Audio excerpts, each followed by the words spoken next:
इसलिए मन बड़ा चंचल है, इसको अगर भगवान के चरणों में लगाना है तो अधिक से अधिक भगवान की कथा इसे सुनाइए।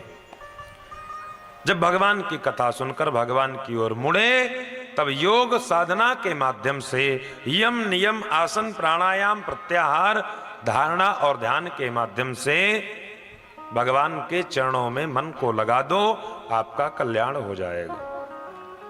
परीक्षित ने कहा, गुरुजी बस मेरे जीवन में तो 7 दिन शेष हैं। अरे बोले राजा परेशान क्यों होते हो?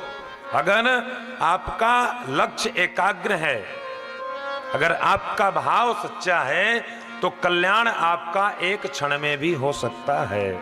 उसके लिए जरूरी नहीं आपको, कुछ लोग तो पूरे जीवन में अपना कल्याण नहीं कर पाते और कुछ लोग एक आध क्षण में अपना कल्याण कर लेते हैं।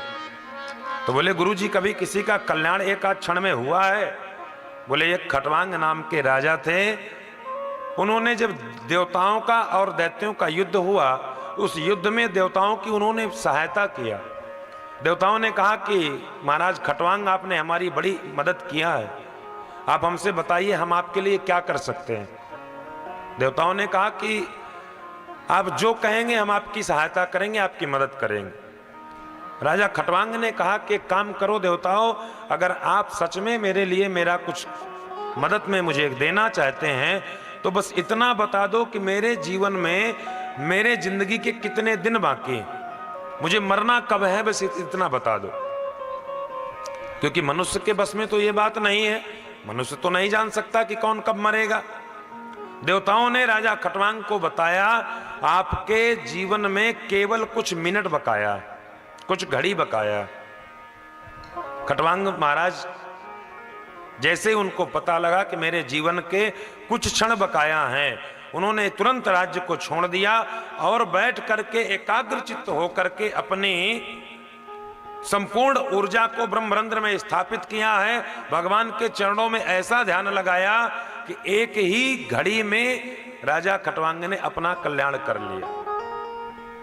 राजा परीक्षित ने जब ये बात सुनी, तब उनको साहस आया और उनके जीवन से जो मृत्यु का डर था वो खत्म हो गया।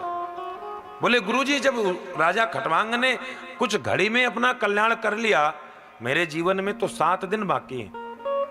और ये विशेषता होती है डॉक्टर की। 2 तरह के डॉक्टर होते हैं, एक तो वो होते हैं कि आप जाएंगे और आपको ऐसे देखेंगे, अरे राम राम राम भाई वेंटिलेटर मंगाइए, इसकी हालत बहुत खराब है, इसको तो तुरंत आईसीयू में डालना पड़ेगा, जल्दी करो जल्दी करो। और कुछ ऐसे भी डॉक्टर होते हैं कि आपका रोग कितना भी बड़ा क्यों ना हो, लेकिन आपको अंदर से साहस देने में कोई कमी नहीं रखते। चिंता मत करो, अभी दवा देंगे सब ठीक हो जाएगा। तो सुखदेव जी इसी लेवल के डॉक्टर हैं। उन्होंने बैठते ही राजा परीक्षित के जीवन से मृत्यु के भय को चुटकी भर में गायब कर दिया। राजा परीक्षित निर्भीक हो गए। बोले गुरुजी अब मुझे पता चल गया कि अब मेरा कल्याण कोई नहीं रोक सकता।